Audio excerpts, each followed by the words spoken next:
الحمد للہ رب العالمین وبہ نستعین والصلاة والسلام علی سید الانبیاء والمرسلین اما بعد۔ قال اللہ عز وجل اعوذ باللہ من الشیطان الرجیم بسم اللہ الرحمن الرحیم قل هذه سبیلی ادعو الی اللہ علی بصیرۃ انا ومن اتبعنی وسبحان اللہ وما انا من المشرکین۔ رب اشرح لی صدری ویسر لی امری واحلل عقدۃ من لسانی یفقہوا قولی ربی زدنی علما۔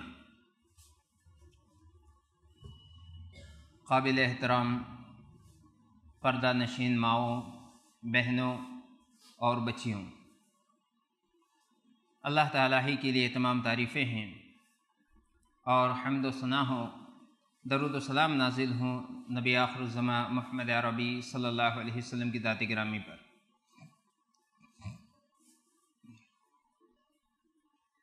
آپ تمام اچھے طریقے سے جانتی ہیں کہ یہ جو ہمارا درس چل رہا ہے یہ تعلیم و تربیت کے 21 اصول اس عنوان پر ہے، یعنی کسی کو علم سکھانے کے لیے اور کسی کی تربیت کرنے کے لیے کون سے طریقے اپنانے چاہیے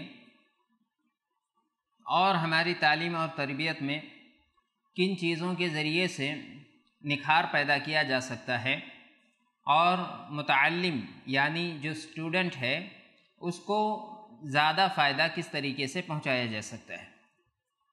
آپ سب اچھی طرح سے جانتی ہیں کہ دین اسلام میں علم کی بڑی اہمیت اور عظمت ہے۔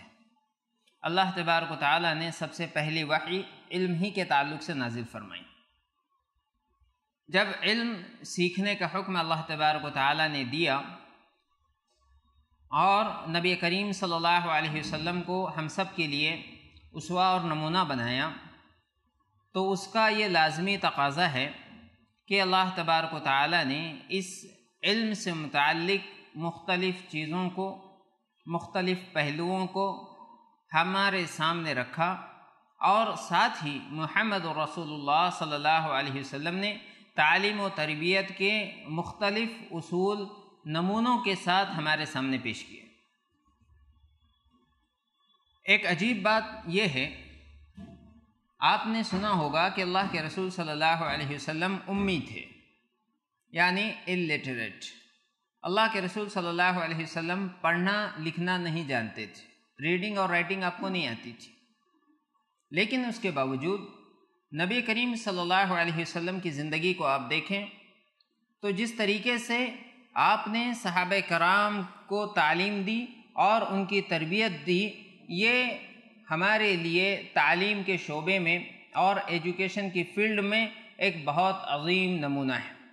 اللہ رب العالمین نے جیسا کہ فرمایا لَقَدْ كَانَ لَكُمْ فِي رَسُولِ اللَّهِ أُسْوَةٌ حَسَنَةٌ، رسول اللہ صلی اللہ علیہ وسلم کی زندگی میں تمہارے لیے بہترین اسوہ اور نمونہ ہے۔ یہ اس تعلیم و تربیت کی فیلڈ میں بھی موجود ہے۔ دراصل یہ ساری باتیں اللہ کے رسول صلی اللہ علیہ وسلم کو خود اللہ رب العالمین نے عطا فرمائی۔ یہ ساری چیزیں اللہ کے نبی صلی اللہ علیہ وسلم کو اللہ تبارک و تعالیٰ نے سکھائی اور اسی کے روشنی میں رسول اللہ صلی اللہ علیہ وسلم نے اپنی امت کو ان باتوں سے روشناس کرایا۔ بہرحال یہ اور اس طرح کی بہت ساری باتیں میں سمجھتا ہوں کہ آپ اس درس کی تمہید میں سیکھ چکی ہوں گی۔ آج براہ راست ہم جہاں تک شیخ محترم نے اس سے پہلے آپ کی تربیت کی ہے وہاں سے آگے بڑھتے ہیں۔ آج 10واں پوائنٹ ہم دیکھیں گے جو آپ کے نوٹس میں پیج نمبر 18 پر ہے، صفحہ نمبر 18۔ بات کی وضاحت کے لیے خاکہ بنانا، بات کی وضاحت کے لیے خاکہ بنانا۔ چنانچہ یہ تعلیم و تربیت کے معاملے میں بڑی اہمیت رکھتا ہے اور کسی ڈرائنگ کے ذریعے سے آپ اپنے اسٹوڈنٹ کو یا جس سے آپ مخاطب ہیں اور جنہیں آپ کوئی بات سمجھانا چاہ رہی ہیں بہت اچھی طریقے سے سمجھا سکتی ہیں۔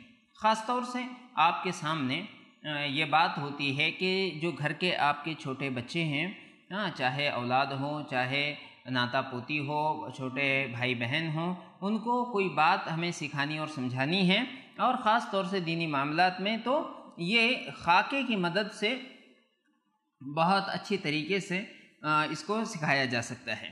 چنانچہ اللہ کے رسول صلی اللہ علیہ وسلم کی ایک حدیث نقل کی گئی ہے، حضرت جابر ابن عبداللہ رضی اللہ تعالیٰ عنہ اس کے راوی ہیں، کہتے ہیں كنا جلوسا عند النبي صلى الله عليه وسلم فخط خطا هكذا أمامه فقال هذا سبيل الله عز وجل، وخط خطا عن يمينه وخط خطا عن شماله وقال هذه سبل الشيطان، ثم وضع يده في الخط الأوسط ثم تلا هذه الآية وأن هذا صراطي مستقيما فاتبعوه ولا تتبعوا السبل فتفرق بكم عن سبيله ذلكم وصاكم به لعلكم تتقون۔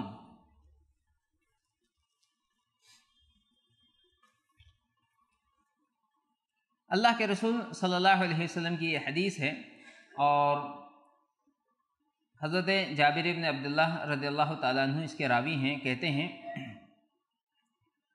کہ ہم اللہ کے رسول صلی اللہ علیہ وسلم کے پاس بیٹھے ہوئے تھے۔ ہم اللہ کے رسول صلی اللہ علیہ وسلم کے پاس بیٹھے ہوئے تھے تو اللہ کے رسول صلی اللہ علیہ وسلم نے اپنے سامنے ایک سیدھی لکیر کھینچی۔ ترجمہ آپ دیکھ سکتی ہیں، اللہ کے رسول صلی اللہ علیہ وسلم نے اپنے سامنے ایک سیدھی لکیر کھینچی، پھر ایک لکیر اس کے دائیں طرف یعنی رائٹ سائڈ میں اور دوسری اس کے بائیں طرف یعنی لیفٹ سائڈ میں کھینچی، اور پھر فرمایا یہ شیطان کے راستے ہیں۔ یعنی جو دائیں اور بائیں جو لکیر تھی اس کے بارے میں پہلے جو سیدھی لکیر کھینچی تو اس کے بعد یہ کہا هذا سبیل اللہ، فخط خطا هكذا امامه فقال هذا سبیل اللہ هذا سبیل اللہ عز وجل، یہ اللہ رب العالمین کا راستہ ہے۔ یہاں آپ دیکھیں جو ترجمہ اس کا ہے، یا اس کو آپ نوٹ کریں، غور کریں، ترجمے میں کیا لکھا ہے؟ ہم اللہ کے نبی صلی اللہ علیہ وسلم کے پاس بیٹھے ہوئے تھے، آپ نے اس طرح اپنے سامنے ایک سیدھی لکیر کھینچی، پھر ایک لکیر اس کے دائیں طرف اور دوسری اس کے بائیں طرف کھینچی۔ تو یہاں یہ جو پہلی بات ہے، ہم اللہ کے نبی صلی اللہ علیہ وسلم کے پاس بیٹھے ہوئے تھے، آپ نے اس طرح اپنے سامنے ایک سیدھی لکیر کھینچی۔ اب یہاں ایک سینٹنس چھوٹ گیا ہے، ترجمے میں عربی متن کے اعتبار سے ایک جملہ چھوٹا ہوا ہے، اس کو آپ لکھ لیں وہاں پر۔ فقال تو فرمایا، اپنے سامنے ایک سیدھی لکیر کھینچی اور فرمایا یہ اللہ کا راستہ ہے۔ وہ سیدھی لکیر، اس کے بارے میں کیا کہا؟ یہ اللہ کا راستہ ہے۔ اسے آپ وہاں پر لکھ لیں، یہ اردو میں اور اسی طرح سے رومن دونوں جگہ یہ سینٹنس چھوٹا ہوا ہے۔ چنانچہ اس کے بعد ایک لکیر دائیں طرف اور ایک لکیر بائیں طرف کھینچی اور فرمایا یہ شیطان کے راستے ہیں، اور پھر درمیانی لکیر پر اپنا ہاتھ رکھا اور یہ آیت تلاوت فرمائی، وَأَنَّ هَذَا صِرَاطِي مُسْتَقِيمًا فَاتَّبِعُوهُ وَلَا تَتَّبِعُوا السُّبُلَ فَتَفَرَّقَ بِكُمْ عَنْ سَبِيلِهِ ذَلِكُمْ وَصَّاكُمْ بِهِ لَعَلَّكُمْ تَتَّقُونَ۔ ترجمہ کیا ہے آیت کا؟ اور یہ میرا سیدھا راستہ ہے، اور یہ میرا سیدھا راستہ ہے، تم اسی کی پیروی کرو اور اس راہ کو چھوڑ کر دوسری راہوں کی پیروی نہ کرنے لگو، وہ تمہیں اللہ کے راستے سے دور کر دیں گی۔ اللہ تعالیٰ تمہیں یہ وصیت فرماتا ہے تاکہ تم محفوظ رہو۔ یہ سورہ انعام کی آیت نمبر 153 ہے، اور السنہ جو ابو عاصم کی کتاب ہے اس کی یہ روایت ہے۔ بہنوں آپ غور کریں کہ جہاں سے یہ روایت شروع ہوتی ہے، حضرت جابر ابن عبداللہ رضی اللہ تعالیٰ عنہ کہتے ہیں کہ ہم نبی صلی اللہ علیہ وسلم کے پاس بیٹھے تھے۔ اس کے بعد حضرت جابر نے کیا کیا؟ حضرت جابر نے ایک لکیر کھینچی، یعنی جن کے سامنے اللہ کے رسول صلی اللہ علیہ وسلم کی یہ حدیث حضرت جابر بیان کر رہے ہیں، ان کے سامنے حضرت جابر نے بھی ایک سیدھی لکیر کھینچی، ایک سیدھی لکیر کھینچی اور یہ کہا ھذا سبیل، کہ اللہ کے نبی صلی اللہ علیہ وسلم نے اس طرح سے ایک لکیر کھینچی سیدھی، اور یہ کہا اس لکیر کے بارے میں کہ یہ اللہ کا راستہ ہے۔ تو آپ دیکھیں، ایک تو اللہ کے رسول صلی اللہ علیہ وسلم نے جو بات جس طریقے سے بیان کی، حضرت جابر بھی اسی طریقے سے بیان کر رہے ہیں، حضرت جابر بھی اسی طریقے سے عملی طور سے اس کو بیان کر رہے ہیں کہ نبی صلی اللہ علیہ وسلم نے ایسا کیا تھا۔ اور ایسی بہت ساری روایتیں آپ کو ملیں گی کہ جس میں صحابہ کرام نے جب اپنے شاگردوں کو، تابعین کو اللہ کے نبی صلی اللہ علیہ وسلم کی کوئی حدیث سنائی تو اگر کوئی عمل اس میں تھا تو کر کے بتایا کہ اس طرح سے نبی صلی اللہ علیہ وسلم نے کیا تھا، اور یہ سلسلہ بعد میں محدثین تک جاری رہا۔ تو یہاں جو بات ہمیں سیکھنی ہے کہ خاکے کے ذریعے سے بات کی وضاحت کرنا، کسی ڈرائنگ کے ذریعے سے بات کو ذہن نشین کرانا۔ یہ بات یاد رکھیں کہ جب ہم کسی خاکے کی بات کرتے ہیں تو خاکے سے مراد یہ ہوتی ہے کہ وہ کسی زندہ کی تصویر نہ ہو جب تک کہ مجبوری نہ ہو۔ اگر کسی زندہ کی تصویر ہے اور صرف آؤٹ لائنز بنے ہوئے ہیں تو اس میں کوئی حرج کی بات نہیں ہے، کہ صرف آؤٹ لائن سے یہ پتہ چل رہا ہے کہ اچھا یہ فلاں جانور ہے، فلاں چڑیا ہے، کوئی حرج کی بات نہیں ہے۔ باقی اس کی تصویر اور فوٹو سے جہاں تک ہو سکتا ہے بچا جانا چاہیے۔ یہ جو خاکہ ہوتا ہے اور یہ جو گراف ہوتا ہے، اس کی وجہ سے بہت سارے فائدے ہوتے ہیں۔ سب سے پہلی بات یہ ہے کہ اس کے ذریعے سے آپ اپنے شاگرد کو اور جن کو آپ کوئی چیز سکھا رہی ہیں، سمجھا رہی ہیں، تو ان کو تصور کرا سکتی ہیں۔ جو چیز آپ سکھانا چاہتی ہیں اس کا آپ تصور کرا سکتی ہیں، جسے ویژولائزیشن کہتے ہیں، ویژولائز کرانا، کہ وہ اس بچے کے، اس طالب کے ذہن میں بیٹھ جائے کہ اچھا یہ چیز ایسے ہے، اور اس کے بعد اس سے یہ امید کی جاتی ہے کہ اس کے ذریعے سے وہ بات کو زیادہ بہتر طریقے سے سمجھے گا، اور اسی طریقے سے زیادہ دیر تک، زیادہ دنوں تک، زیادہ عرصے تک وہ اسے یاد رکھے گا۔ اسی میں سے آپ دیکھیں مختلف قسم کے سمبولز ہیں، گرافس ہیں، پائی چارٹ ہے، اور اسی طریقے کی جو چیزیں ہوتی ہیں، یہ ساری چیزیں استعمال کی جا سکتی ہیں، اور ان کا استعمال کر کے آپ اپنی بات کو زیادہ بہتر طریقے سے جو آپ کے شاگرد ہیں ان کے سامنے اسے رکھ سکتی ہیں۔ یاد رکھیں کہ جب آپ خاکے کی مدد لے رہی ہیں اور اس کا استعمال کر رہی ہیں تو ہمیں یہ دیکھنا ہوگا کہ ہم کوئی ایسا خاکہ نہ پیش کرے، کوئی ایسی تصویر نہ پیش کرے جو حقیقت سے مطابقت نہیں رکھتی ہے، یا یہ کہ اس کی وجہ سے ایک غلط تصور شاگرد کے ذہن میں بیٹھ سکتا ہے، طالب کے ذہن میں بیٹھ سکتا ہے۔ مثال کے طور پر اگر کوئی جنت کا ذکر کر رہا ہے، کوئی اگر جہنم کا تذکرہ کر رہا ہے، اور جنت یا جہنم کے وقت اس طرح کی اگر چیزیں بیان کی جا رہی ہیں، دکھائی جا رہی ہیں کہ جو جہنم کو ظاہر نہیں کر سکتی ہیں، جو جنت کو ظاہر نہیں کر سکتی ہیں، ظاہر سی بات ہے اس کو کسی نے دیکھا نہیں ہے، تو اس طرح کی چیزوں سے بچا جانا چاہیے کہ وہی چیز ذہن میں اس کے نہ بیٹھ جائے، بلکہ ظاہر سی بات ہے جنت کے بارے میں اللہ کے رسول صلی اللہ علیہ وسلم نے ارشاد فرمایا کہ وہ ایسی عظیم نعمتیں ہیں کہ کسی آنکھ نے اس کو دیکھا نہیں ہے، کسی کان نے اس کے بارے میں سنا نہیں ہے، یہاں تک کہ کسی انسان کے ذہن و دل میں اس کی جو نعمتیں ہیں اس کا حقیقی تصور بھی نہیں گزر سکتا ہے۔ اسی طریقے سے کوئی اگر شیطان کے بارے میں کچھ بیان کر رہا ہے، اور آج کل جیسے کہ ہم دیکھتے ہیں کہ لوگ شیطان کے نام پر مختلف قسم کی ڈراؤنی شکلیں وغیرہ بناتے ہیں اور اس طرح کے معاملات کرتے ہیں، تو یہ ساری چیزیں کرنا درست نہیں ہے، ان تمام چیزوں سے بچنا ضروری ہے۔ اسی طریقے سے اب اس معاملے میں ایک چیز اور بھی ہمیں ذہن میں رکھنا چاہیے۔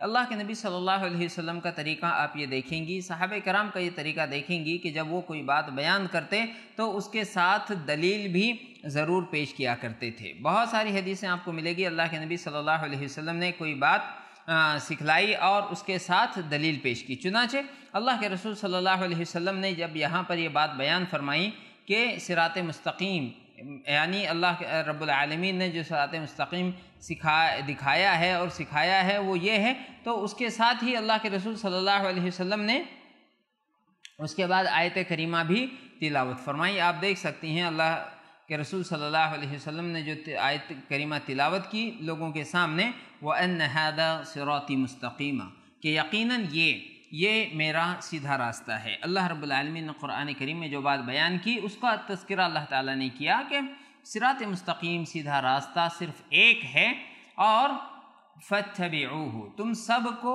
اسی ایک صراط مستقیم کی اتباع کرنا چاہیے، اسی کے پیچھے چلنا چاہیے۔ وَلَا تَتَّبِعُوا السُّبُلَ، اور دوسرے راستوں کی پیروی نہ کرو۔ صراط مستقیم ایک ہے، اور صراط مستقیم کے علاوہ جو دوسری راہیں ہیں وہ بہت زیادہ ہیں، لہذا تمہیں ان چیزوں سے بچنا چاہیے۔ فَتَفَرَّقَ بِكُمْ عَنْ سَبِيلِهِ، اگر تم نے ان راستوں کی پیروی کی تو جو اصل راستہ ہے، جو صراط مستقیم ہے، اس سے تم ہٹ جاؤ گے۔ ذَلِكُمْ وَصَّاكُمْ بِهِ، اللہ رب العالمین تمہیں اس کی وصیت کرتا ہے، لَعَلَّكُمْ تَتَّقُونَ، تاکہ تم پرہیزگاری اختیار کرو۔ تو ہمیں اس سے دلیل کی اہمیت کا پتہ چلتا ہے، اور آپ دیکھیں اللہ کے نبی جناب محمد رسول اللہ صلی اللہ علیہ وسلم کا جو طریقہ تھا، اللہ تبارک و تعالیٰ نے اس کے بارے میں بیان فرمایا، قُلْ هَذِهِ سَبِيلِي أَدْعُو إِلَى اللَّهِ عَلَى بَصِيرَةٍ أَنَا وَمَنِ اتَّبَعَنِي وَسُبْحَانَ اللَّهِ وَمَا أَنَا مِنَ الْمُشْرِكِينَ، سورہ یوسف آیت نمبر 108۔ اللہ رب العالمین ارشاد فرماتے ہیں، اے نبی صلی اللہ علیہ وسلم آپ کہہ دیجئے یہ میرا راستہ ہے، یہ میرا راستہ ہے، میں اللہ کی طرف بلاتا ہوں، میں بھی اور وہ لوگ جو میری اتباع کرنے والے ہیں، علی بصیرتن، بصیرت کے ساتھ۔ اب یہ بصیرت کیا چیز ہے؟ بصیرت علم کو کہتے ہیں، اور علم دلیل کا نام ہے، یعنی آپ جو بات کہہ رہی ہیں، جو بات آپ پیش کر رہی ہیں، اس کی دلیل آپ کے پاس ہونا چاہیے، اس کی دلیل آپ کے پاس ہونا چاہیے قرآن کریم سے، احادیث رسول صلی اللہ علیہ وسلم سے، تبھی وہ آپ کی بات قابل قبول ہوگی۔ ایک بات غور کریں اور ذہن میں رکھیں کہ بہت سارے لوگوں میں، ہمارے سماج اور معاشرے میں، اور خاص طور سے عورتوں کے درمیان یہ بات بڑی عام ہوتی ہے کہ وہ بہت ساری باتیں بس سنی سنائی پیش کرتی ہیں کہ وہ تو ایسا ہے، ایسا ہے، ایسا ہے نا، ویسا ہے نا، یعنی جو انہوں نے کسی سے سنا، اپنے بڑی خواتین سے گھر کی، اب ماں سے سنا، دادی سے سنا، نانی سے سنا، ساس سے سنا، معاشرے میں بس اس طرح کی باتیں جو گیدرنگز میں چلتی ہیں اس کو سنا، تو اسی پر اپنی رائے انہوں نے قائم کر لی اور کہتی ہیں کہ یہ ایسا ہے، ویسا ہے، حالانکہ اس کی کوئی دلیل ان کے پاس نہیں ہے، اور انہوں نے اس کو جاننے سمجھنے کی کوشش نہیں کی۔ تو اس اعتبار سے یہ جو خاکہ بنانا ہے یہ بڑی اہمیت رکھتا ہے، اور اس کے ذریعے سے آپ بہت اچھی طریقے سے اپنی باتوں کو جو آپ کا طالب ہے یا جو اسٹوڈنٹ ہے اس کے سامنے رکھ سکتی ہیں۔ اور اس خاکوں میں اگر بہت سارے رنگوں کا استعمال کیا جاتا ہے تو اس کو سمجھنا اور زیادہ آسان ہو جاتا ہے، اور اس کو کم وقت میں سمجھا جا سکتا ہے۔ خاکے کی مدد سے چیزوں کو سمجھنے کا ایک بہت بڑا فائدہ یہ ہے کہ کم وقت میں اور کم محنت میں بات سمجھی جا سکتی ہے، اینالائز کی جا سکتی ہے، یعنی جو ڈیٹا آپ کے پاس ہے، بہت ساری باتیں جو آپ کے پاس ہے، آسانی کے ساتھ اسے ریپریزنٹ کیا جا سکتا ہے، اور اسٹوڈنٹ کے سامنے اسے رکھا جا سکتا ہے کہ وہ اچھی طرح سے اس کو اینالائز کر لیں اور اس کا انالیسس کر کے نتیجے تک پہنچ جائے۔ اس اعتبار سے بھی اس خاکے کی بڑی اہمیت ہے، اور اس کا استعمال زیادہ سے زیادہ ہمیں کرنا چاہیے جہاں بھی ممکن ہو اور ضرورت ہو۔ اگلا جو ہمارا پوائنٹ ہے وہ 11واں پوائنٹ ہے، اور وہ ہے عقلی دلیل سے بات سمجھانا۔ عقلی دلیل سے بات سمجھانا۔ عقلی دلیل کا کیا مطلب ہے؟ عقلی دلیل کا مطلب یہ ہے کہ کوئی بات جو سمجھی نہیں جا رہی ہے یا جس کا سمجھنا مشکل ہے، اسے اس طریقے سے سمجھائے کہ آدمی کا جو ذہن ہے اس میں ایک بات ہوتی ہے اور وہ آسانی کے ساتھ اسے سمجھ سکتا ہے۔ دلیل دو طرح کی ہوتی ہے، ایک عقلی اور ایک نقلی۔ یہ جو نقلی ہے یہ وہ نہیں ہے جو عام زبان میں ہم استعمال کرتے ہیں، ہے نا۔ ہمارے یہاں نقلی مطلب جعلی، نقلی یعنی جعلی، یہ ہمارے پاس عام طور سے کہا جاتا ہے۔ کوئی کہتا ہے ارے یہ تو بالکل نقلی مال ہے، تو نقلی کا مطلب ہمارے پاس جعلی ہوتا ہے۔ تو میں جو نقلی کہہ رہا ہوں اس کا مطلب جعلی نہیں ہے، ٹھیک ہے۔ نقلی کا مطلب ہوتا ہے جسے نقل کیا گیا ہے، جسے کاپی کیا گیا ہے۔ اور جب ہم دین اور شریعت میں نقلی دلیل کہتے ہیں اس کا مطلب ہوتا ہے جو دلیل قرآن اور حدیث کی ہے، اس کو کاپی کیا گیا ہے نا۔ اللہ تعالیٰ نے حضرت جبرائیل کے ذریعے سے محمد الرسول اللہ صلی اللہ علیہ وسلم پر قرآن کو نازل کیا، وحی کو نازل کیا، احادیث مبارکہ آپ کو سکھائی، آپ نے صحابہ کرام کو سکھائی، پھر صحابہ کرام نے تابعین کو سکھائی۔ تو کیا ہوا؟ نقل کیا گیا، ٹھیک ہے، جسے منتقل سے بھی آپ سمجھ سکتے ہیں، منتقل ہونا، ایک سے دوسروں کے پاس جانا۔ تو چنانچہ یہ جو وحی کا علم ہے یہ منتقل ہوتا رہا، اس لیے اسے نقلی دلیل کہا جاتا ہے۔ تو کبھی کیا ہوتا ہے کہ جب آپ کوئی نقلی دلیل پیش کرتی ہیں، یعنی قرآن کی کوئی آیت کریمہ پیش کرتی ہیں یا کوئی حدیث رسول جب آپ سناتی ہیں، تو ضروری نہیں ہے کہ ہر شخص اس کو سمجھ جائے، ضروری نہیں ہے کہ ہر شخص اسے سمجھ جائے۔ تو کبھی آدمی اس کو نہیں سمجھ پاتا ہے، اور کبھی یہ ہوتا ہے کہ آدمی اسے سمجھنا نہیں چاہتا ہے، اعتراض کرتا ہے، ٹھیک ہے۔ ایک مسلمان کے سامنے کوئی بات آپ نے رکھی قرآن کی یا حدیث کی، تو اسے اگر نہ بھی سمجھ میں آئے تو وہ ایمان کے طور پر اسے مان لے گا، لیکن اگر غیر مسلم ہے تو ظاہر سی بات ہے وہ اسے نہیں مانے گا اور وہ اس پر اعتراض کرے گا۔ ایسے وقت میں آپ کو عقلی دلیل سے اسے سمجھانا پڑے گا، یعنی اس طرح کا ایگزامپل آپ کو اس کے سامنے رکھنا پڑے گا، ایسی مثال اس کے سامنے رکھنی پڑے گی کہ وہ اس کا قائل ہو جائے، وہ اسے ایکسپٹ کر لے اور مان لے کہ ہاں آپ کی بات صحیح اور درست ہے۔ چنانچہ یہاں جو دلیل نقل کی گئی ہے اس سلسلے میں آپ دیکھیں، ان انس بن مالک رضی اللہ عنہ ان رجلا قال یا نبی اللہ کیف یحشر الکافر علی وجہہ قال الیس الذی امشاہ علی الرجلین فی الدنیا قادرا علی ان یمشاہ علی وجہہ یوم القیامہ قال قتادۃ بلی وعزت ربنا۔ یہ صحیح بخاری کی حدیث ہے، 6523 نمبر کی، صحیح مسلم کی بھی روایت ہے، 2806 نمبر کی روایت ہے۔ ترجمہ کیا ہے؟ آئیے ترجمہ دیکھیں۔ حضرت انس بن مالک رضی اللہ تعالیٰ عنہ سے روایت ہے، فرماتے ہیں ایک شخص نے کہا اے اللہ کے نبی، اے اللہ کے نبی صلی اللہ علیہ وسلم، لوگ حشر میں یعنی میدان محشر میں یا حشر کے موقع پر منہ کے بل کس طرح جمع کیے جائیں گے؟ آپ صلی اللہ علیہ وسلم نے فرمایا جو اللہ انہیں دنیا میں پاؤں پر چلاتا ہے کیا وہ انہیں قیامت کے دن منہ کے بل چلانے پر قادر نہیں؟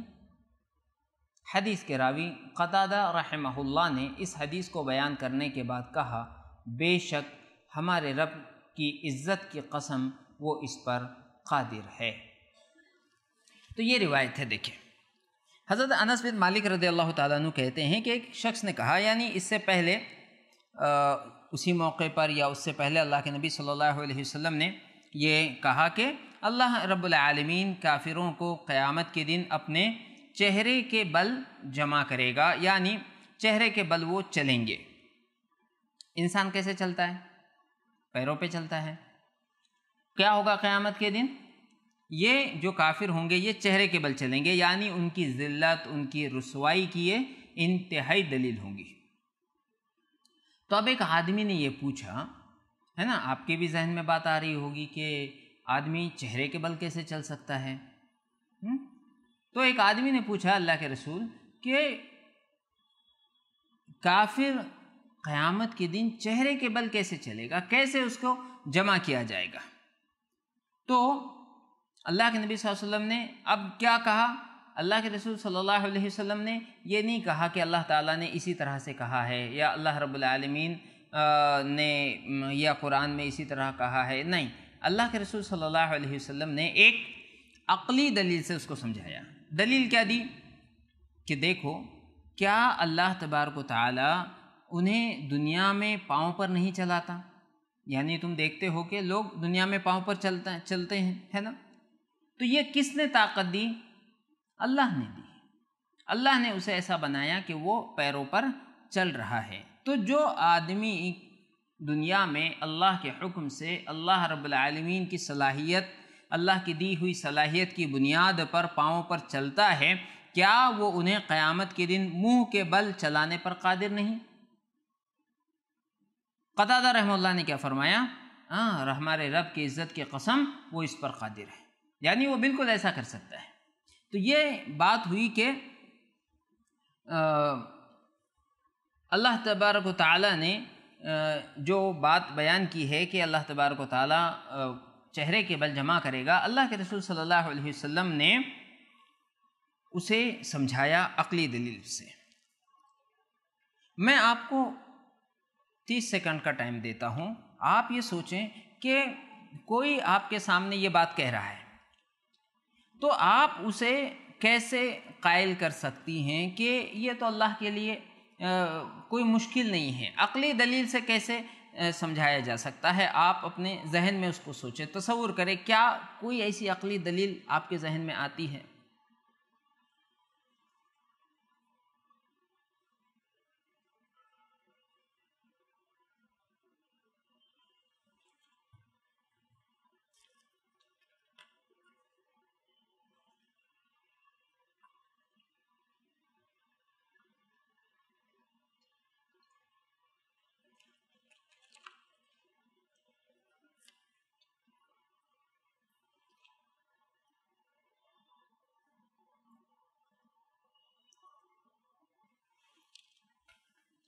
چلیں، مجھے امید ہے کہ آپ نے ضرور کچھ نہ کچھ سوچا ہوگا، اور جن کے بھی ذہن میں کوئی دلیل اس تعلق سے آئی ہے وہ قابل مبارکباد ہے۔ جنہوں نے کوشش کی اور ان کے ذہن میں لیکن کوئی دلیل نہیں آ سکی، وہ بھی قابل مبارکباد ہے کہ انہوں نے کوشش کی۔ ہاں، جنہوں نے کوئی کوشش ہی نہیں کی، کسی اور کام میں دیا ہوا وقت لگایا، تو یہ بری بات ہے۔ اب آپ دیکھیں، مثال ہم ایک دلیل سوچتے ہیں۔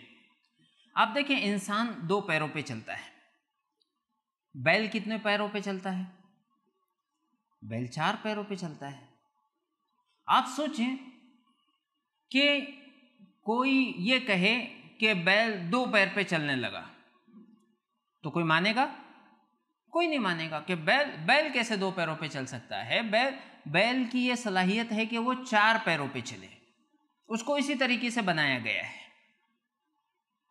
تو کیا وجہ ہے کہ بیل تو 4 پیروں پہ چلے، اس کی مجبوری ہے کہ وہ 4 پیروں پہ چلے، اور اس کے لیے ممکن نہیں ہے کہ وہ 2 پیروں پہ چلے، جبکہ انسان آسانی کے ساتھ 2 پیروں پہ چل رہا ہے نا حیرت کی بات؟ اور اس سے بڑھ کر کے اور دیگر جو مخلوقات ہیں، بندر، وہ اپنے 4 پیروں کا استعمال کر کے چلتا ہے، اور چلتا کیا ہے؟ اچانک اتنی اونچی جمپ لگاتا ہے کہ درخت پہ چڑھ جاتا ہے، پھر یہاں سے وہاں کودتا ہے، عجیب و غریب حرکتیں کرتا ہے۔ اس کے پاس بھی ویسے ہی پیر ہے۔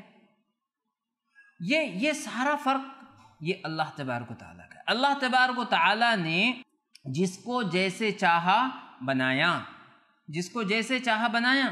تو جو اللہ تبارک و تعالیٰ اگر بیل کو 4 پیروں پہ چلا سکتا ہے، جبکہ انسان کو 2 پیروں پر کھڑا کر دے سکتا ہے، اور بعض مخلوقات کو بغیر پیروں کے ایک جگہ سے دوسری جگہ منتقل ہونے پر اور ایک جگہ سے دوسری جگہ پر موو کرنے پر وہ صلاحیت دے سکتا ہے، تو کسی کو قیامت کے دن وہ منہ کے بل کیوں نہیں جمع کر سکتا؟ کیوں نہیں چلا سکتا؟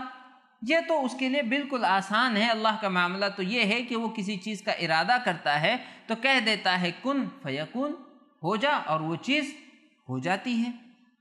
تو دیکھیں یہ کتنی بڑی عقلی دلیل ہے۔ اور اگر ہم ڈھونڈیں تو اللہ تعالیٰ نے ایسی بات تو خود قرآن میں بھی بیان کی ہے۔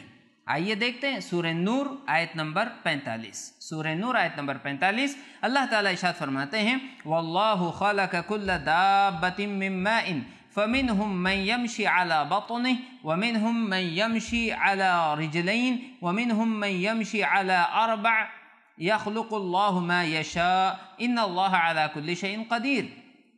اللہ تعالیٰ ارشاد فرماتے ہیں کہ اللہ تبارک و تعالیٰ نے ہر جاندار کو پانی سے پیدا کیا۔ اللہ نے ہر جاندار کو پانی سے پیدا کیا۔ ان میں سے بعض ہیں جو اپنے پیٹ کے بل چلتے ہیں، فَمِنْهُم مَّن يَمْشِي عَلَى بَطْنِهِ، ان میں سے بعض ایسے ہیں جو اپنے پیٹ کے بل چلتے ہیں، رینگنا جس کو کہتے ہیں، ٹھیک ہے، مثال کے طور پر سانپ ہے اور اس طرح کے جانور ہیں۔ وَمِنْهُم مَّن يَمْشِي عَلَى رِجْلَيْنِ، ان میں سے کچھ ایسے ہیں جو دو پیروں پر چلتے ہیں، انسان ہیں اور اسی طرح سے بعض مخلوقات ہے۔ وَمِنْهُم مَّن يَمْشِي عَلَى أَرْبَعٍ، اور ان میں سے بعض وہ ہیں جو چار پیروں پر چلتے ہیں۔ يَخْلُقُ اللَّهُ مَا يَشَاءُ، اللہ جو چاہتا ہے پیدا کرتا ہے، جیسا چاہتا ہے پیدا کرتا ہے۔ إِنَّ اللَّهَ عَلَى كُلِّ شَيْءٍ قَدِيرٌ، بے شک اللہ تبارک و تعالی ہر چیز پر قدرت رکھنے والا ہے۔ تو میری بہنوں، اللہ تبارک و تعالی جو اس دنیا میں جو چاہے پیدا کر سکتا ہے اور وہ ہر چیز پر قادر ہے، تو قیامت کے دن وہ کسی تبدیلی پر قادر کیوں نہیں ہے؟ ایسے ہی مثال آپ دیکھ سکتی ہیں کہ اللہ تبارک و تعالیٰ نے، اللہ کے نبی صلی اللہ علیہ وسلم نے ہمیں اس بات کی خبر دی کہ قیامت کے دن انسان کے جو ہاتھ پیر اور دیگر اعضاء ہے جسم کے وہ بولیں گے۔ تو یہ کیسے ممکن ہوا؟ اللہ تبارک و تعالیٰ جو چاہے کر سکتا ہے اور اس کے لیے اللہ تعالیٰ مجبور نہیں ہے۔ چنانچہ یہ جو عقلی دلیل سے بات سمجھانا ہے یہ بعض موقعوں پر بہت زیادہ ضروری ہو جاتا ہے۔ آپ یہ دیکھیں کہ آج کل ہمارے سماج اور معاشرے کا معاملہ یہ ہے کہ بعض لوگ حدیثوں کو عقل سے سمجھنے کی کوشش کرتے ہیں۔ ایک چیز ہے کہ کوئی حدیث ہے، کوئی آیت کریمہ ہے، تو آدمی اسے پڑھے اور پھر اس کے بعد ایمان اس پہ رکھتا ہے کہ ایسا ہے اور اسے سمجھنے کی کوشش کرتا ہے۔ سمجھ جاتا ہے، بہت اچھی بات ہے، نہیں سمجھتا ہے تو بھی مانتا ہے کہ ٹھیک ہے میں تو اس پر ایمان رکھتا ہوں، بھلے ہی میں اس کو سمجھ نہیں پا رہا ہوں۔ لیکن بعض لوگ وہ ہوتے ہیں جو حدیثوں کو صرف عقل کی بنیاد پر سمجھنا چاہتے ہیں، سائنس کے نظریے سے سمجھنا چاہتے ہیں، اور جو چیز ان کو سمجھ میں نہیں آتی ہے اس کا رد کر دیتے ہیں، اس کا وہ رد کر دیتے ہیں، انکار کر دیتے ہیں۔ ایسے لوگوں کو عقلی دلیل کے ذریعے سے اس بات کو سمجھایا جا سکتا ہے اور اس کی زیادہ ضرورت ایسے موقع پر ہوتی ہے۔ دراصل معاملہ یہ ہے کہ اللہ تبارک و تعالیٰ نے جو باتیں قرآن عظیم میں بیان فرمائی ہیں یا جو احادیث رسول میں محمد الرسول اللہ صلی اللہ علیہ وسلم نے بیان کی ہے، یہ علم غیب سے بہت ساری چیزیں متعلق ہیں، اور انسان کی عقل بہت محدود ہے۔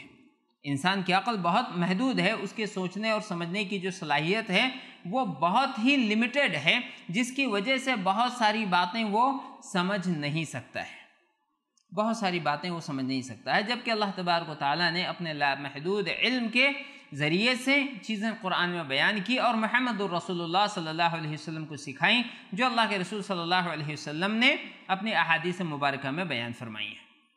اسی لیے آپ دیکھیں کہ بہت ساری باتیں آج سے کچھ وقت پہلے تک جن کا سمجھنا بہت زیادہ مشکل تھا، آج لوگ اسے سائنس کی ترقی کی وجہ سے اور اللہ تعالیٰ نے جو توفیق دی اور لوگوں نے تحقیق کی، معلوم کیا، تو اس وجہ سے وہ اس کو مان رہے، جبکہ چند سالوں پہلے اس کا تصور کرنا کافی مشکل تھا۔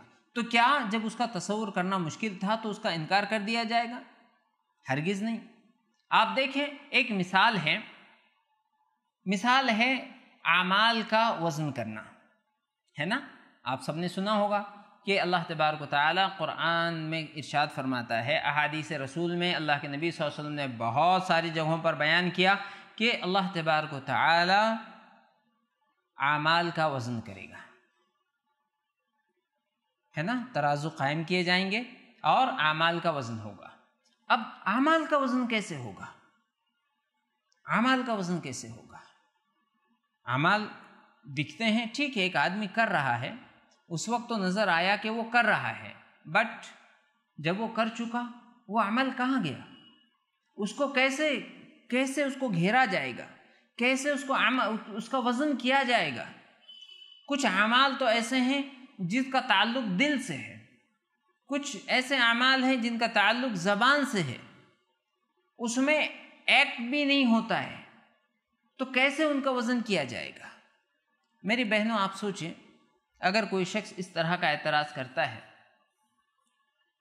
ہم اس کو یہ کہہ سکتے ہیں کہ تم یہ بتاؤ کہ جو تمہارے پاس گیس سلنڈر ہوتا ہے گھر میں، یا ہاسپٹل میں تم نے آکسیجن سلنڈر دیکھا ہوگا، تو کیا جانتے ہو کہ اس میں کتنی گیس ہوتی ہے؟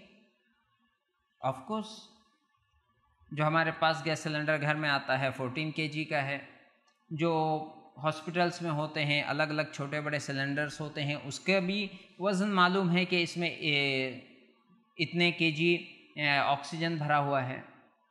کیا اس آکسیجن کو پکڑا جا سکتا ہے؟ کیا اس آکسیجن کو اگر چھوڑ دیا جائے تو اس کو جمع کیا جا سکتا ہے، گھیرا جا سکتا ہے؟ نہیں کیا جا سکتا۔ کیا آج سے چند دہائیوں پہلے، 50 سال پہلے، 100 سال پہلے کوئی یہ کہتا کہ اس طریقے سے گیس کو جمع کیا جائے گا، اس کے وزن، ہوا کا وزن کیا جائے گا، تو کوئی مانتا؟ ظاہر سی بات ہے کوئی نہیں مانتا، اور لوگ ایسا کہنے والے کو شاید دیوانہ سمجھتے۔ لیکن آج صرف اس کو مان نہیں رہے ہیں، بلکہ پریکٹیکلی وہ چیز ہمارے سامنے حاضر ہے۔ آج لائٹ کتنی تیزی سے کہاں تک پہنچ رہی ہے، روشنی، اس کو ہم گن پا رہے ہیں۔ کیا کچھ سالوں پہلے اس کا تصور کیا جا سکتا تھا؟ نہیں کیا جا سکتا تھا۔ تو اگر آج ہم ہوا کا وزن کر سکتے ہیں، اگر ہم موشن آف لائٹ اگر کیلکولیٹ کر سکتے ہیں، آج اگر ہم حرارت یعنی ٹیمپریچر اگر ناپ سکتے ہیں، آگ کتنی تیز ہے یا کوئی پانی کتنا گرم ہے وغیرہ، جس کا تصور چند سالوں پہلے تک نہیں کیا جا سکتا تھا، تو آج اگر ہماری عقل یہ سمجھنے پر قادر نہیں ہے کہ اعمال کا وزن کیا جا سکتا ہے، تو یہ دراصل ہماری عقل کا نقص ہے اور اس کی کمی ہے، ورنہ اعمال کا وزن اللہ جس طریقے سے چاہے کر سکتا ہے۔ تو اس طرح کی بہت ساری مثالیں ہو سکتی ہیں، عقلی دلیل کے ذریعے سے انہیں سمجھا جا سکتا ہے۔ وہ لوگ جو حدیثوں کا انکار اس لیے کرتے ہیں کہ انہیں چیزیں سمجھ میں نہیں آ رہی ہے، ان کے لیے یہ چیز بہت اہمیت رکھتی ہے کہ انہیں ہم عقلی دلیل کے ذریعے سے سکھائیں۔ اگلا جو ہمارا پوائنٹ ہے، جو صفحہ نمبر 20 پر ہے، اور پوائنٹ نمبر 12، قصوں کے ذریعے نصیحت کرنا۔ 12واں نقطہ ہے قصوں کے ذریعے سے نصیحت کرنا۔ اللہ کے رسول صلی اللہ علیہ وسلم نے ارشاد فرمایا، بینما کلب یحیف برکیۃ قد کاد یقتلہ العطش اذ رأته بغی من بغایا بنی اسرائیل فنزعت موقها فاستقت له به فسقته ایاہ فغفر لها به۔ یہ صحیح بخاری اور صحیح مسلم دونوں کی حدیث ہے۔ چنانچہ آپ دیکھیں، حدیث ہے، اللہ کے رسول صلی اللہ علیہ وسلم نے ارشاد فرمایا، ایک کتا ایک کنویں کے اطراف چکر لگا رہا تھا۔ گرمی کے موسم میں کنواں تھا اور اس کے آس پاس جو گیلی زمین تھی، تو وہاں پر وہ چکر لگا رہا تھا، اور اس کا حال یہ تھا کہ پیاس کی شدت سے اس کی جان ہی نکل جائے گی، انتہائی پیاسا تھا۔ پانی کے لیے وہاں پر وہ چکر لگا رہا تھا کہ کوئی سبیل نکل آئے اور میں پانی پی سکوں۔ اس کے اس حال کو بنی اسرائیل کی ایک زانیہ عورت نے دیکھا، تو اس نے اپنے چمڑے کے موزے میں کنویں سے پانی نکال کر اسے پلایا، سو اللہ تعالیٰ نے اس عورت کی مغفرت کر دی۔ دیکھیں، ایک تو اس میں جو اللہ تعالیٰ کی مخلوق ہے اس کے ساتھ نرم دلی کا تذکرہ ہے، اور کتنا عظیم اجر کسی اللہ کی مخلوق کے ساتھ رحم کرنے کا ہے اس کا تذکرہ اس میں ہے۔ حالانکہ ایک ایسی عورت کا تذکرہ ہو رہا ہے جو پیشہ ور بدکار ہے، برائی کرنے والی ہے، اس کا وہ پیشہ اس نے اپنا رکھا ہے، اور اس قدر برائی والا جو معاملہ ہے اس کی مغفرت کا سبب کیا بنتا ہے کہ وہ ایک انتہائی پیاسے کتے کو پانی پلاتی ہے، اس پر رحم کرتی ہے اور اسے پانی پلاتی ہے، اللہ تبارک و تعالیٰ اسے مغفرت کر دیتا ہے۔ اللہ تعالیٰ کے رحم و کرم کا کوئی حساب کرنے والا نہیں ہے، کوئی اللہ تعالیٰ کو پابند کرنے والا نہیں ہے کہ اللہ تبارک و تعالیٰ کسی کو کس وجہ سے کیوں معاف کر رہا ہے اور کیوں اس پر رحم کر رہا ہے۔ اللہ تعالیٰ جسے چاہے جس وجہ سے جس سبب سے چاہے معاف کر دے۔ تو یہاں اللہ کے نبی صلی اللہ علیہ وسلم نے ایک قصہ بیان کیا۔ آپ اگر قرآن کریم کو پڑھیں گی تو آپ کو بہت سارے قصے قرآن کریم میں ملیں گے، احادیث رسول صلی اللہ علیہ وسلم میں ملیں گے کہ کس طریقے سے مختلف نیکیوں کے معاملے میں اللہ تبارک و تعالیٰ نے بہترین بدلہ ان نیکی کرنے والوں کو دیا۔ اسی طرح سے برائی کی سزا کے تعلق سے آپ کو ملے گا کہ اللہ تبارک و تعالیٰ نے کس طرح سے مختلف برائیوں کی سزائیں دی۔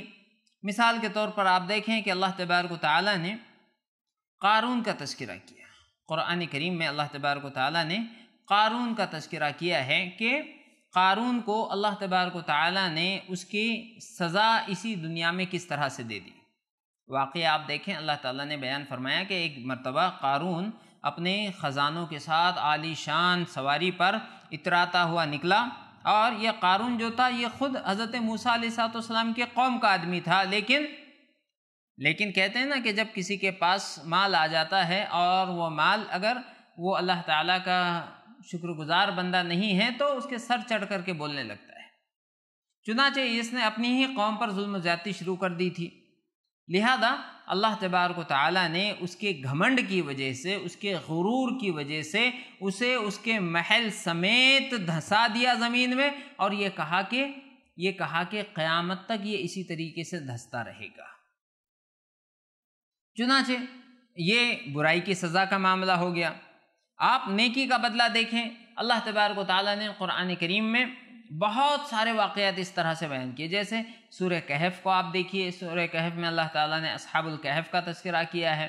اسی طریقے سے آپ نے وہ مشہور حدیث سنی ہوگی کہ اللہ کے رسول صلی اللہ علیہ وسلم نے 3 ایسے لوگوں کا تذکرہ فرمایا کہ جو ایک غار میں چھپے تھے طوفان سے بچنے کے لیے، اور ایک بڑی چٹان نے آ کے اس کا راستہ بند کر دیا۔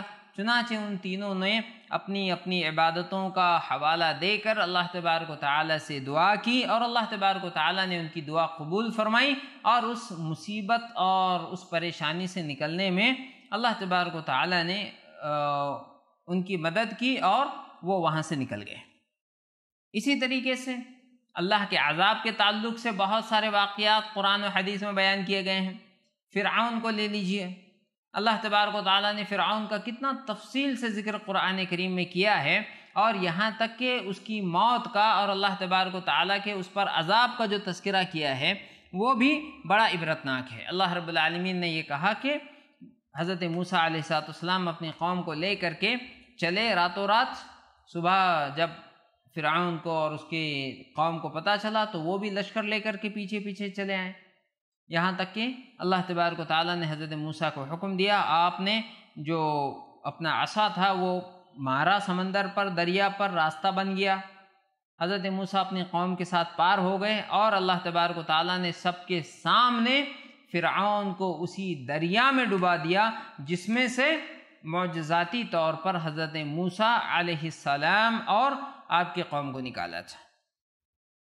تو ایسے دسیوں واقعات آپ دیکھیں قرآن کریم میں موجود ہیں اور احادیث رسول صلی اللہ علیہ وسلم میں بھی موجود ہیں۔ تو دراصل یہ جو واقعات ہوتے ہیں جس کو عام طور سے ہم قصہ کہتے ہیں، یہ انسان کو سوچنے پر مجبور کر دیتے ہیں۔ جو پچھلی قوموں کے جو واقعات تھے کہ انہیں نیکی کا کیا بدلہ ملا، برائی کی کون سی سزا انہیں ملی، یا اللہ کے عذاب میں کس طریقے سے وہ دوچار ہوئے، کیا ان کا معاملہ ہوا۔ اسی طرح آپ دیکھیں کہ اللہ تبارک و تعالیٰ نے قرآن کریم میں مختلف مقامات پر جہاں جہاں اللہ کا عذاب لوگوں پر آیا یا اس طرح کے معاملات ہوئے تو اس کے بارے میں بھی حکم دیا ہے کہ لوگوں کو اس سے نصیحت حاصل کرنی چاہیے۔ جہاں وہ کہیں زمین میں دھسا ہوا کوئی شہر دیکھتے ہیں، کہیں پانی میں ڈوبی ہوئی کوئی بستی دیکھتے ہیں، کہیں اجڑے ہوئے مکانات دیکھتے ہیں، تو انہیں یہ دیکھنا چاہیے کہ اللہ تبارک و تعالیٰ نے کس طریقے سے انہیں نیست و نابود کر دیا تاکہ یہ ان کے لیے نصیحت کا سامان ہو۔ میری بہنوں، آپ دیکھیں گی کہ دنیاوی اعتبار سے بھی بہت سارے لوگ ان واقعات کو اور قصوں کو اپنی سپیچز میں اور اسی طرح سے اپنی باتوں کو مؤثر بنانے میں، لوگوں کو کسی کام پر آمادہ کرنے کے لیے اور کسی کام کے لیے تیار کرنے کے لیے ان کے جو بھی کام اور جو ان کی ذمہ داریاں ہیں اس میں ان کی پروڈکٹیوٹی بڑھانے کے لیے بہت سارے قصوں کا آج بھی استعمال کیا جاتا ہے۔ لوگ ان کو بیان کرتے ہیں اور اچھی طریقے سے بیان کیا ہوا قصہ اور واقعہ انسان کو جھنجھوڑ کر رکھ دیتا ہے۔ آپ دیکھیے کہ بہت سی بار آپ نے دیکھا ہوگا کہ بعض خطبات آپ سنتی ہیں یا تقریریں آپ سنتی ہیں، اس میں جو خطیب ہوتا ہے وہ کوئی واقعہ بیان کرتا ہے، کوئی قصہ بیان کرتا ہے اور اتنا اچھی طریقے سے وہ اس کو بیان کرتا ہے کہ آپ کے آنکھوں سے آنسو جاری ہو جاتے ہیں، ہے نا؟ آپ نے اس کو محسوس کیا ہوگا، آپ نے کئی بار دیکھا ہوگا کہ آپ کے نہیں تو جو آپ کی کوئی بہن ہے، آپ کی کوئی سہیلی ہے جو آپ کے ساتھ وہاں موجود ہے، اس کے آنکھ سے آنسو جاری ہو گئے۔ وجہ کیا ہوتی ہے؟ وجہ یہ ہوتی ہے ایک تو ہر آدمی کا مزاج اور اس کا دل، اس کی ذہن کی کیفیت الگ ہوتی ہے۔ بعض لوگ بہت جلدی کسی چیز کی وجہ سے متاثر ہو جاتے ہیں، ان کے آنکھوں سے آنسو جاری ہو جاتے ہیں، جبکہ دوسرے پر اس کا اثر نہیں ہوتا۔ کوئی واقعہ پہلی بار سن رہا ہے اور کوئی اس سے پہلے سن چکا ہے تو بھی اس کی وجہ سے فرق پڑتا ہے۔ کبھی ایسا ہوتا ہے کہ کوئی واقعہ جو بیان کیا جا رہا ہے اور بیان کیا گیا ہے، آدمی اسے اپنی زندگی سے ریلیٹ کرنے کی کوشش کرتا ہے، اسے جوڑنے کی کوشش کرتا ہے کہ اس کے زندگی میں اس طرح سے کون سے معاملات ہوئے۔ کبھی کوئی واقعہ اس طریقے کا ہمارے سامنے آ جاتا ہے، کوئی ہمارے سامنے بیان کرتا ہے کہ آدمی کو ایسا محسوس ہوتا ہے کہ ارے یہ تو میری زندگی کو پڑھ رہا ہے، میرے ساتھ جو معاملہ پیش آیا اسی کو بیان کر رہا ہے۔ تو واقعات اور قصے جو بیان کیے جاتے ہیں اس کے بہت زیادہ فائدے ہوتے ہیں۔ بعض جو واقعات ہوتے ہیں جس کو ایموشنل سٹوریز کہا جاتا ہے، یعنی جس کی وجہ سے آدمی بالکل جذباتی ہو جاتا ہے اور جذباتی ہو کر کے وہ اس سے بہت سارے فائدے اس سے حاصل کیے جا سکتے ہیں۔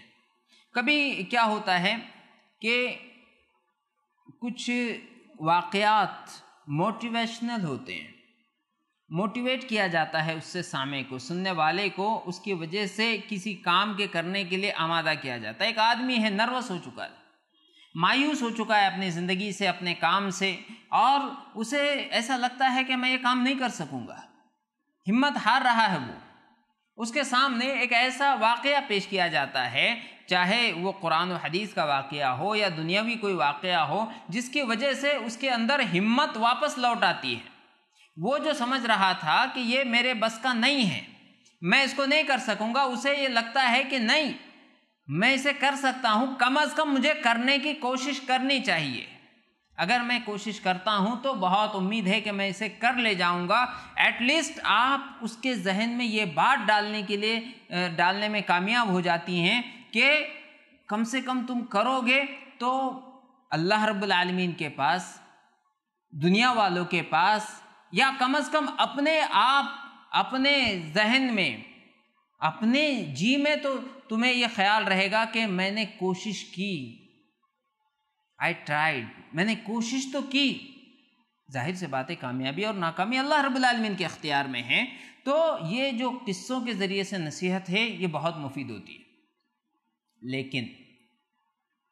لیکن میری بہنوں، جب ہم ان قصوں کی بات کرتے ہیں تو یہ بات ذہن میں رہنی چاہیے کہ ان قصوں کے ذریعے سے کسی طرح کا کوئی غلط میسج نہیں جانا چاہیے، اس طرح کی باتیں لوگوں کے سامنے پیش نہیں کی جانی چاہیے کہ لوگ اس سے کوئی غلط بات حاصل کریں۔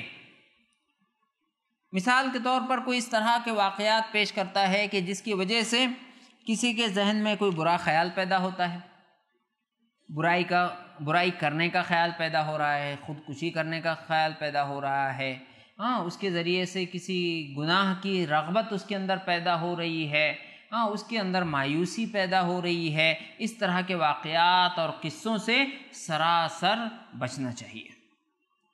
ایسے واقعات اور قصوں کو برسر تذکرہ بھی پیش نہیں کرنا چاہیے، تذکرے کے طور پر بھی اس طرح کی چیزیں نہیں پیش کی جانی چاہیے۔ آپ نے یہ سنا ہوگا، پڑھا ہوگا کہ بہت سی بار اخبارات میں آنے والی بہت ساری خبروں کی وجہ سے کبھی نیوز چینلز پر یا اسی طرح سے سوشل میڈیا پر یا ٹیلی ویژن پر جو سیریلز ہوتے ہیں یا جو فلمیں ہوتی ہیں، ان کی وجہ سے بعض لوگ بہت سارے غلط قدم اٹھا لیتے ہیں۔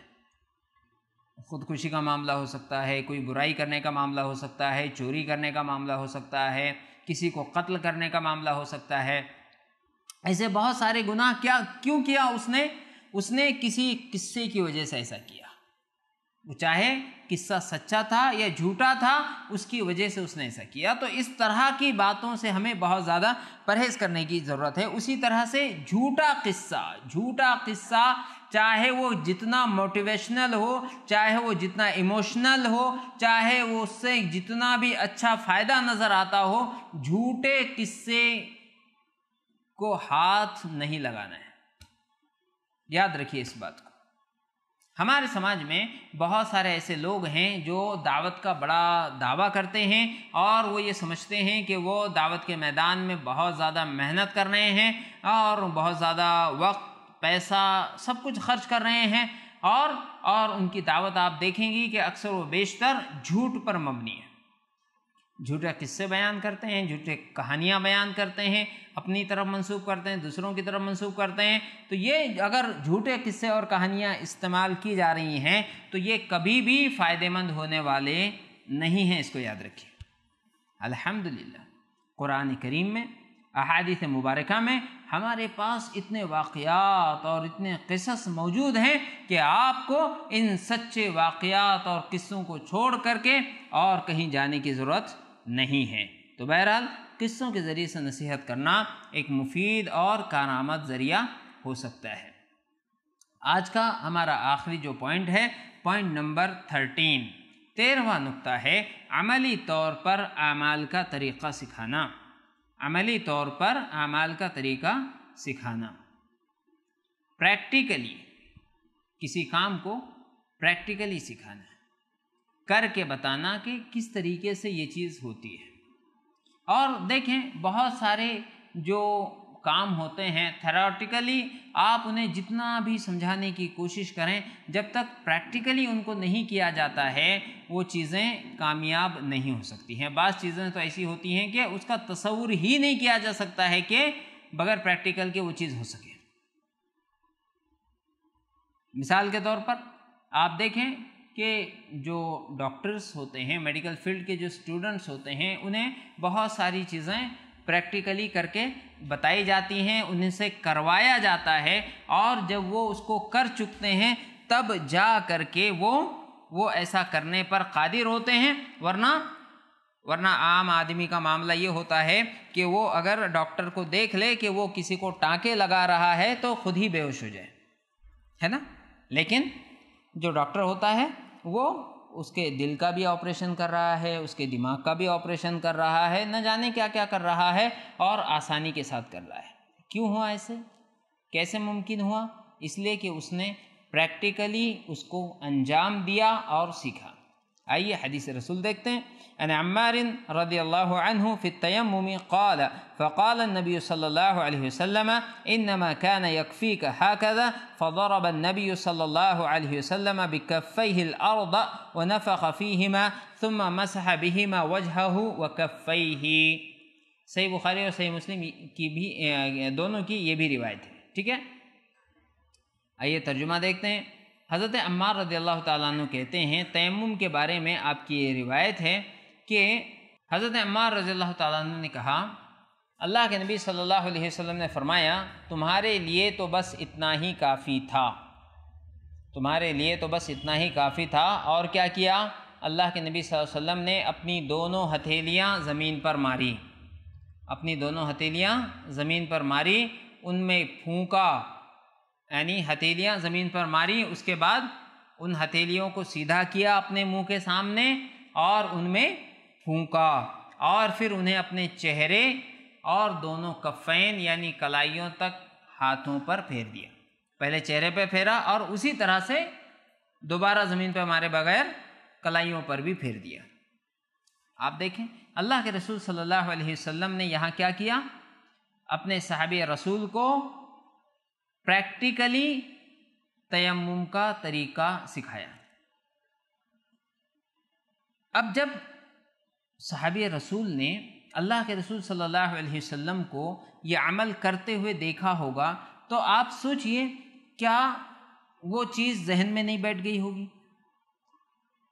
ساتھ ہی ساتھ بہت سارے سوالات جو ذہن میں آ سکتے تھے اگر پریکٹیکلی کر کے نہ دکھایا جاتا تو وہ سارے سوالات از خود ختم ہو گئے. اگر زبانی طور سے اس کو اگر بتایا جاتا, ٹھیک ہے, اور کر کے نہ دکھایا جاتا تو بہت سارے سوالات پیدا ہو سکتے تھے کہ کیا ہاتھ میں مٹی لگنا ضروری ہے؟ اچھا, اگر اس میں زیادہ مٹی لگ جائے تو ہم کیا کریں گے؟ اگر مٹی لگے ہی نہ تو ہم کیا کریں گے؟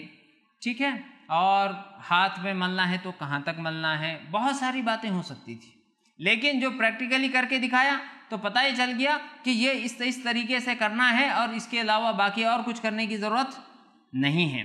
تو یہ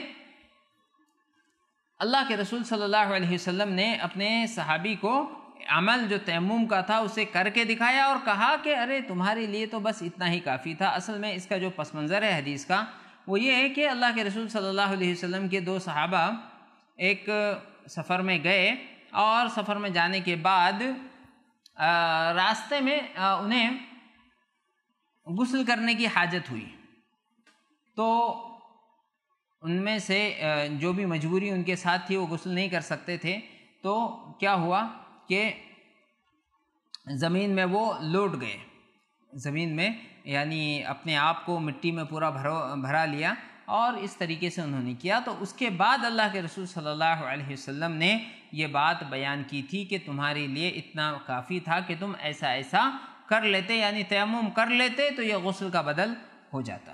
تو بہرحال آپ یہ دیکھیں کہ اللہ کے رسول صلی اللہ علیہ وسلم نے یہاں پر عملی طور پر ایک کام کر کے دکھایا اور اس طریقے سے اپنے صحابی کو سکھایا.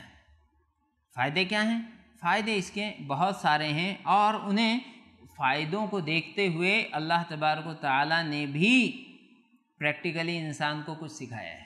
ہاں آپ دیکھیں قرآن میں اتنی پیاری مثال اس کی ہے.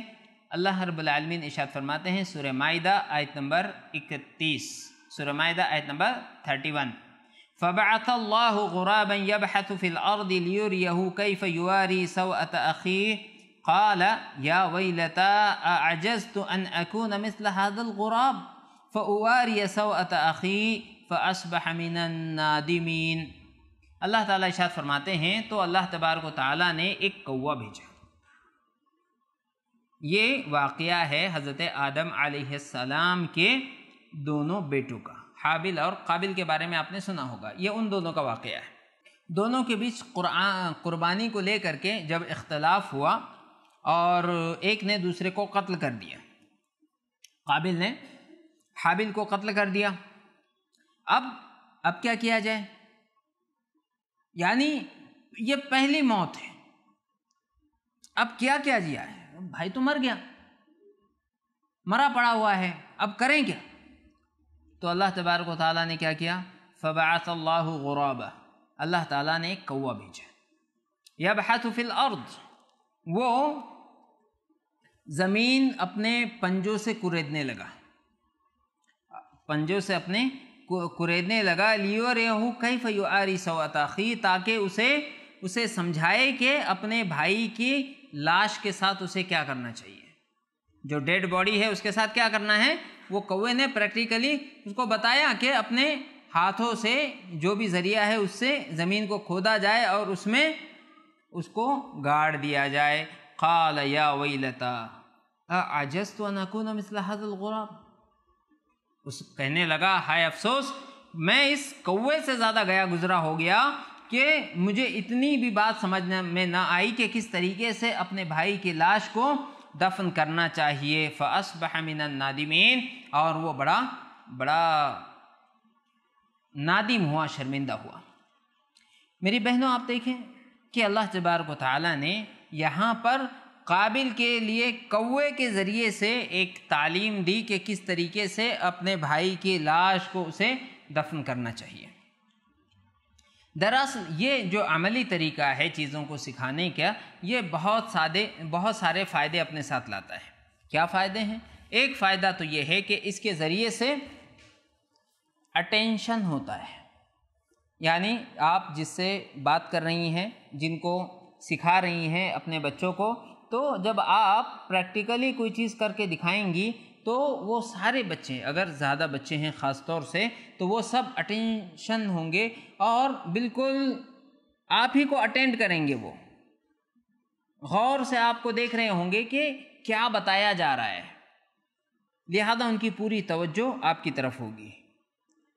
دوسری بات، بیٹر انڈرسٹینڈنگ، زیادہ بہتر سمجھ۔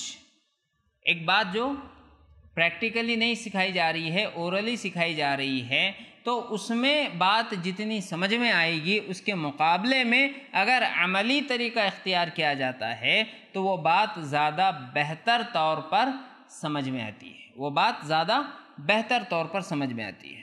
اسی طرح سے اس کے ذریعے سے یقین حاصل ہوتا ہے، عملی طور پر جو کام کیا جاتا ہے اس سے کیا ہوتا ہے، اس سے یقین حاصل ہوتا ہے۔ بہت ساری باتیں جو تھیوریٹیکلی سمجھائی جاتی ہے، تو اس کے ذریعے سے کہیں نہ کہیں دل میں یہ بات ہوتی ہے کہ کیا واقعی ایسا ہوگا، ایک بات ذہن میں ہوتی ہے کہ کیا واقعی ایسا ہوگا، لیکن جب اس کو پریکٹیکلی کیا جاتا ہے کسی کے سامنے تو اسے یقین آ جاتا ہے کہ ہاں ایسا ہوتا ہے۔ تو ایک بہت عظیم فائدہ یہ ہے کہ اس کے ذریعے سے یقین حاصل ہوتا ہے۔ اسی طریقے سے جو طلبہ ہوتے ہیں اور جنہیں آپ کوئی چیز سکھا رہی ہیں، تو وہ بھی آپ کے ساتھ انوالو ہو جاتے ہیں، شامل ہو جاتے ہیں اس تدریس میں، اس تعلیم میں، وہ اپنے آپ کو شامل سمجھتے ہیں جب عملی طور سے کوئی کام کیا جاتا ہے۔ کیونکہ آپ دیکھتی ہیں کہ جب بات صرف یعنی بول کر کے سمجھانے کا کوشش کی جا رہی ہے تو آدمی کا ذہن یہاں وہاں بھٹکتا رہتا ہے، لیکن جب پریکٹیکلی کوئی چیز بتائی جاتی ہے تو آدمی پوری طرح سے اس کی طرف متوجہ ہوتا ہے اور اسی کی طرف اس کا دھیان ہوتا ہے، اس کو وہ سمجھنے کی کوشش کرتا ہے۔ تو عملی طور پر اعمال کا طریقہ سکھانا یہ ایک اہمیت کا حامل ہے، اور جہاں بات اعمال کی ہو، کوئی چیز کرنے کی ہو، تو اس میں خاص طور سے کر کے دکھانا کسی چیز کا بہت ہی زیادہ ضروری ہے۔ تو آج جو باتیں ہم نے سیکھی ہیں، 4 پوائنٹس ہم نے آج سیکھے ہیں۔ پوائنٹ نمبر 10 تھا بات کی وضاحت کے لیے خاکہ بنانا، یوز آف ڈرائنگ، ٹھیک ہے، کہ کسی بات کو زیادہ بہتر سمجھانے کے لیے، وضاحت کرنے کے لیے آپ کسی چارٹ کا، کسی سمبول کا، کسی گراف کا استعمال کریں۔ اس کے بعد آپ نے یہ دیکھا کہ عقلی دلیل سے بات سمجھانا، یعنی ایک بات جو قرآن کی ہے، جو حدیث کی ہے، بیان کی جا رہی ہے، اگر کوئی اسے سمجھ نہیں پا رہا ہے یا کوئی اسے سمجھنا نہیں چاہتا ہے، انکار کر رہا ہے، تو عقلی طور سے اس کو سمجھانا کہ ہاں یہ چیز اس طرح سے ہو سکتی ہے، اور کوئی ایسی بات اس کے سامنے رکھنا، کوئی ایسی عقلی دلیل اس کے سامنے رکھنا کہ وہ لاجواب ہو جائے اور اس قرآن و حدیث کی دلیل کو مانے بغیر کوئی چارہ اس کے پاس نہ رہ جائے۔ تیسرا پوائنٹ جو ہمارا تھا، پوائنٹ نمبر 12، قصوں کے ذریعے نصیحت کرنا، قصوں کے ذریعے سے لوگوں کو سمجھانا، چاہے وہ نیکی کا بدلہ ہو، چاہے وہ برائی کی سزا ہو، یا اللہ کے عذاب کے بارے میں ہوں، تو اس کے ذریعے سے ہم قصوں کے ذریعے سے لوگوں کو نصیحت کر سکتے ہیں۔ بعض موٹیویشنل قصے ہوتے ہیں، بعض ایموشنل ہوتے ہیں، اس کے ذریعے سے ہم کسی کو اعمال پر آمادہ کر سکتے ہیں، اور کسی کے اندر جو ہمت ہار رہا تھا اس کے اندر نئی ہمت اور نئی جرأت اور جوش پیدا کیا جا سکتا ہے۔ آخری جو نقطہ ہمارا تھا، عملی طور پر اعمال کا طریقہ سیکھنا، عملی طور پر اعمال کا طریقہ سکھانا، پریکٹیکلی کسی کام کو کر کے بتانا کہ اس کو کیسے کیا جا سکتا ہے۔ اور ہم نے یہ دیکھا کہ اللہ کے نبی صلی اللہ علیہ وسلم کی جو حدیث یہاں نقل کی گئی ہے، اس کے علاوہ قرآن میں اللہ تعالیٰ نے حابل و قابل کے واقعے میں بھی اس طرح کا ذکر کیا ہے۔ اس کے ذریعے سے ہمیں اسٹوڈنٹس کا اٹینشن حاصل ہوتا ہے، وہ زیادہ بہتر طور سے باتوں کو سمجھ سکتے ہیں، یعنی بیٹر انڈرسٹینڈنگ، اور اسی طریقے سے جو کچھ آپ سکھا رہی ہیں، پڑھا رہی ہیں، اس میں اسٹوڈنٹس کا انوالومنٹ ہوتا ہے، وہ خود اس میں شریک ہوتے ہیں، اور جو سیکھتے ہیں وہ پائیدار ہوتا ہے، زیادہ دنوں تک قائم رہتا ہے، اور یقین اس پر ان کو آ جاتا ہے، وہ حاصل ہوتا ہے۔ تو آج کے لیے ہم یہیں پر انشاءاللہ تعالی بس کریں گے۔ اگر کسی کے پاس کوئی سوال ہے تو وہ اسے لکھ کر کے بھیجیں، انشاءاللہ تعالی اللہ کی توفیق سے اس کا جواب دینے کی کوشش کی جائے گی۔ والسلام علیکم ورحمۃ اللہ وبرکاتہ۔